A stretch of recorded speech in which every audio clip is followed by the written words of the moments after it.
এবার ঝাড়গ্রামের লোধাশুলি পঞ্চায়েত অফিসের ছবিটা আপনাদের দেখাবো, যে পঞ্চায়েত অফিসের সামনে সরকারি ধান কেনা হচ্ছে, অথচ নিয়মের কোনো বালাই নেই।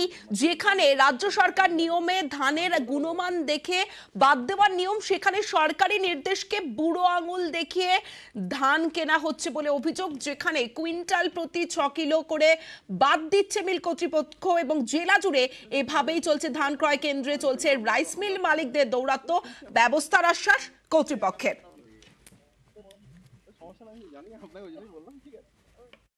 অফিসার বা কি করবে, এখানে সাহেব বা কি করবে? চাষি একজোট নেই। কারো যদি 17 মাস্টার দাঁড়াচ্ছে, ও গিয়ে সাহেবকে বলছে আমি ধানটা ক্যারিং করে নিয়ে আসছি, আমার গাড়ি নেই, গাড়ি পালিয়ে গেছে, ধানটা নিয়ে যাবো কি করে? স্যার 500 নিন, পকেটে 500 সাহেব নিবেনি বলছে, সাহেবের পকেটে 500 গুঁজে দিচ্ছে। সাহেব নিন, পায়ে হাতে ধরছে, তুলে দিচ্ছে ধান। আমি যদি এক গলা জলেও দাঁড়িয়ে বলি, আমার কথা কেউ বিশ্বাস করবে না। কেন? দোষের নৌকা ডাঙাতে চলবে, একার নৌকা ডাঙাতে চলবে না, জানেন? কালকে শুনেছিলাম 6 কিলো, তারপরে আবার বেশি বলছে না কি বলছে, ভিজিয়ে দেন হলে আবার বেশি বরাবর বাদের পোর্শনটা ধরে রেখেছে। কত হতে পারে তাও? 6 থেকে 8 ধরুন। 8 কিলো। হ্যাঁ, যাতে না বাদ যায় সে ব্যবস্থাটা দেখবেন।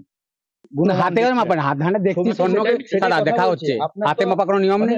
যেটা শোনা যাচ্ছে যে সাদা ধান এবং লাল ধানের ক্ষেত্রে অনেক বেশি বাদ দেওয়া হচ্ছে, 8 কিলো করে বাদ দেওয়া হচ্ছে। না, এখানে 8 কিলো। এখানে 8 কিলো তো নেই, সেটা 6 সিমেন্ট কমিটিতে সেখানে তারা দিয়েছেন, সেখানে পয়সা লাগা আছে, কেনা আছে। হ্যাঁ, আমরা না কিনছি, মানে কোন এর থেকে কি সুবর্ণরেখা রাইস মিল। না, সব জায়গায় একই নিয়ম। কত বাদ দেওয়া হচ্ছে? ওই 6 কেজি করে। 6 কেজি করে। এরপর মশ্চারে মশটা 17 পেলে রিজেক্ট, নিয়মে যেটা আছে। যে বলছে আমার 17 পেরিয়েছে, ধরুন 18 6 হচ্ছে বা 20 হচ্ছে, বলছে একবার মাপ পেপে দেওয়া হচ্ছে। দেখুন আপনার ধানটা আপনি নিবেন।